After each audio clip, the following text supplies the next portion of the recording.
சங்கீதம் 40.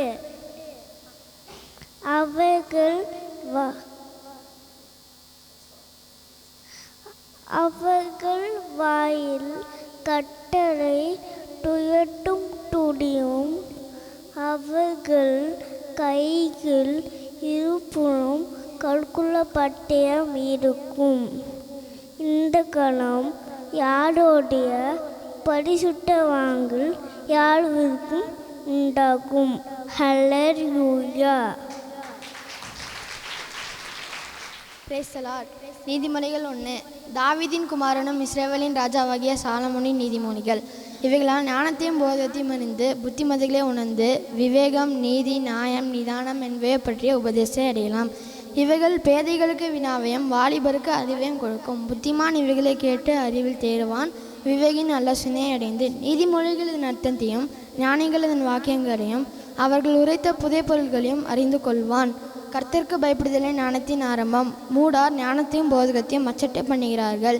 என் மகனே, உன் தகப்பன் புத்தியை கேள், உன் தாயின் போதகத்தை தள்ளாதே. அவர்கள் உன் சிரசுக்கு அலங்காரம் பண்ண முடியும், உன் கழுத்துக்கு சரப்பண்ணியுமா இருக்கும். என் மகனே, பாவிகள் உனக்கு நாயங்காட்டினாலும் நீ சம்மதியாதே. எங்களோட வா, ரத்தஞ்சிந்தும் படி நாம் பதிவிருந்து குற்றமற்று இருக்கிறவர்களே முகாந்திரமின்றி பிடிக்கும்படி ஒழித்திருப்போம். பாதாளம் விழுங்குவது போல் நாம் அவர்களை உயிரோடே விழுங்குவோம். குழியில் இறங்குகிறவர்கள் விழுங்குவது போல் நாம் அவர்களை முழுமையும் விழுங்குவோம். விலையுயர்ந்த சகல பொருட்களை கண்டடைவோம். கொள்ளை பொறியினால் நாம் வீட்டை நிரப்புவோம். எங்களோட பங்காளியாயிரு, நாம் எல்லோரும் ஒரே பை இருக்கும் என்று அவர்கள் சொல்வார்கள். ஆகில் அவர்களோட வழியில் நடவாமல் உன் காலை அவர்கள் பாதைக்கு விளக்குவாயாக. அவர்கள் கால்கள் தீங்கு செய்ய ஓடி இரத்தம் சிந்த தீவிரிக்கிறது.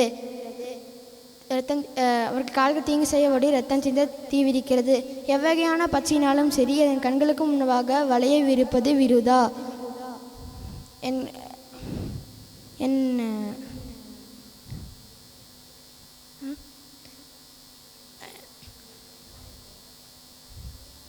இவர்களே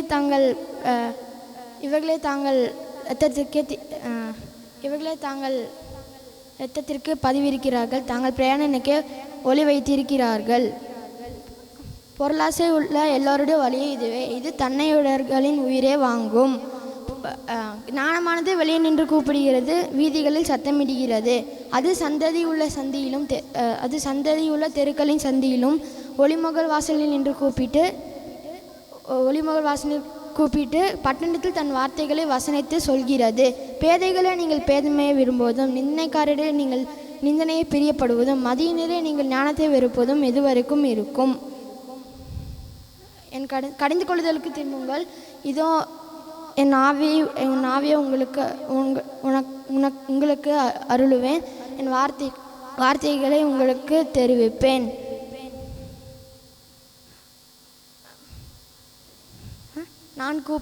நான் கூப்பிடும் நீங்கள் கேட்க மாட்டேன் என்கிறீர்கள். நான் என் கையை நீட்டியும் கவனிக்கிறவன் ஒருவனும் இல்லை. என் ஆலோசனையெல்லாம் தள்ளி என் கணிந்து கொள்ளுதலை வெறுத்தீர்கள். ஆகையால் நானும் உங்கள் ஆபத்து காலத்திலே நகைத்து நீங்கள் பயப்படும் காரியம் வரும்போது அகடியும் பண்ணுவேன். நீங்கள் பயப்படும் காரியம் பூசல் போல் வரும்போது, ஆபத்து சூறாவளி போல் உங்களுக்கு நேரிடும் போது அகடியும் பண்ணுவேன்.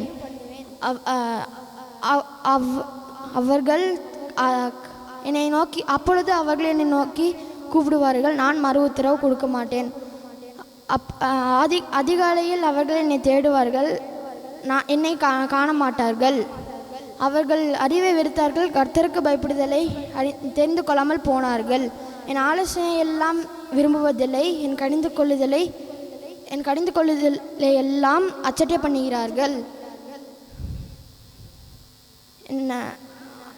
ஆகையால் அவர்கள் தங்கள் வழியின் பலனை புசிப்பார்கள், தங்கள் யோசனைகள் திருப்தி அடைவார்கள். பேதைகளின் மறுபாடு அவர்களை அளிக்கும், மூடரின் நிர்வாச்சரணம் அவர்களை கொல்லும். எனக்கு செவி கொடுக்கிறவன் எவனோ அவன் விக்கிரமின்றி வாசம் பண்ணி ஆபத்திற்கு பயப்படாமல் அமைதியாக இருப்பான். Thank you. Not forsake my teaching, for I too was a son to my father, still tender and cherished by my mother. Then he taught me and said to me, take hold of my words with all your hearts. Keep my commands and you will live. Get wisdom and understanding, so do not forget my words or turn away from them. Thank you. Praise the Lord. நீதிமொழிகள் 6. என் மகனே, நீ உன் சிநேகனுக்காக பிணைப்பட்ட அந்நியனுக்கு கையெடுத்து கொடுத்தாயானால், நீ உன் வாய்மொழிகளாலே சிக்குண்டாய், உன் வாய் வார்த்தைகளாலே பிடிபட்டாய். இப்பொழுது என் மகனே, நீ உன் சிநேகனுடைய கையில் அகப்பட்டு கொண்டபடியால் உன்னை தப்புவித்துக் கொள்ள ஒன்று செய். உன் கண்ணுக்கு நித்திரையும் உன் கண்ணிமைக்கு தூக்கமும் வரவிடாமல் நீ உன் சிநேகனிடத்தில் போய் உன்னை தாழ்த்தி அவனை வருந்தி கேட்டுக்கொள். வெளிமான் வேட்டைக்காரன் கைக்கும் குருவி வேடன் கைக்கும் தப்புவது போல நீ உன்னை தப்புவித்துக்கொள்.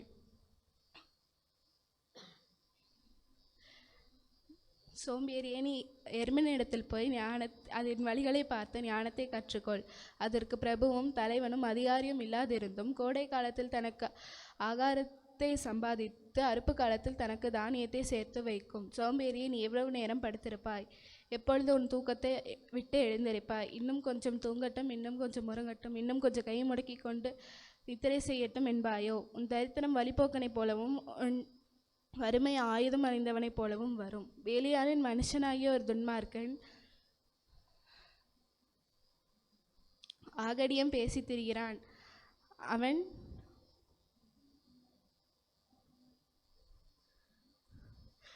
தன் கண்களால் செய்கை காட்டி, தன் கால்களால் பேசி, தன் விரல்களால் போதனை செய்கிறான்.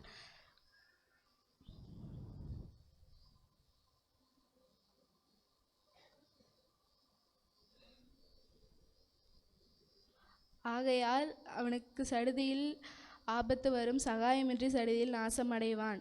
6 காரியங்களை கர்த்தர் வெறுக்கிறார், 7 அவருக்கு அருவருப்பானவை.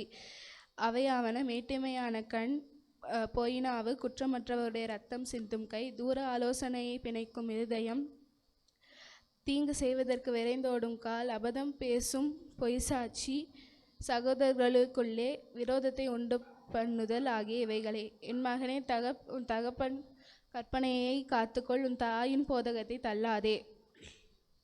அவைகளை எப்பொழுதும் உன் இருதயத்தில் அணிந்து அவைகளை எப்பொழுதும் உன் கழுத்தில் கட்டிக்கொள்.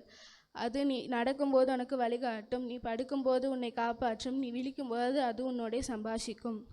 கட்டளையே விளக்கு, வேதமே வெளிச்சம், போதக சிச்சையே ஜீவ வழி.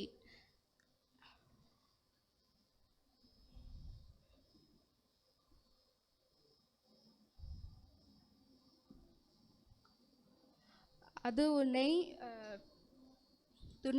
துன்மார்க்க ஸ்திரீக்கும் இச்சக நாவுடைய பரஸ்திரீக்கும் விலக்கி காக்கும். அவள் அழகை உன் இதயத்திலே அவள் அழகை இச்சியாதே. அவள் தன் கண்ணிமைகளினால் உன்னை பிடிக்க விடாதே.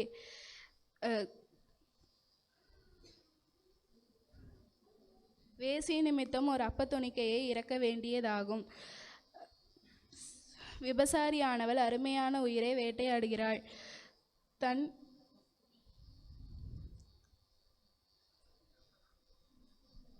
தன் வஸ்திரம் வேகாமல் எவனாவது மடியில் நெருப்பை வைத்து கொள்ளக்கூடுமோ? தன் கால் சுடாமல் எவனாவது தலையில் மேல் நடக்கக்கூடுமோ?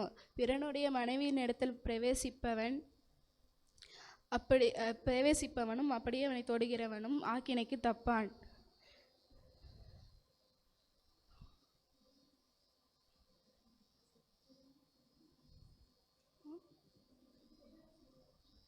திருடன் தன் பசியை ஆற்ற திருடினால் ஜனங்கள் அவனை இகழமாட்டார்கள். அப்படி அவன் கண்டுபிடிக்கப்பட்டால் 7 மடங்கு கொடுத்து தீர வேண்டும். தன் வீட்டில் உள்ள பொருட்களை எல்லாம் திருப்பி கொடுக்க வேண்டியதாகும்.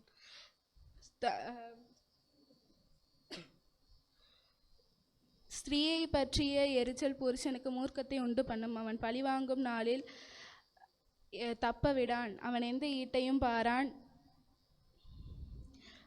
அநேக வெகுமதிகளை கொடுத்தாலும் அமர்ந்திருக்க மாட்டான். ஆமென்.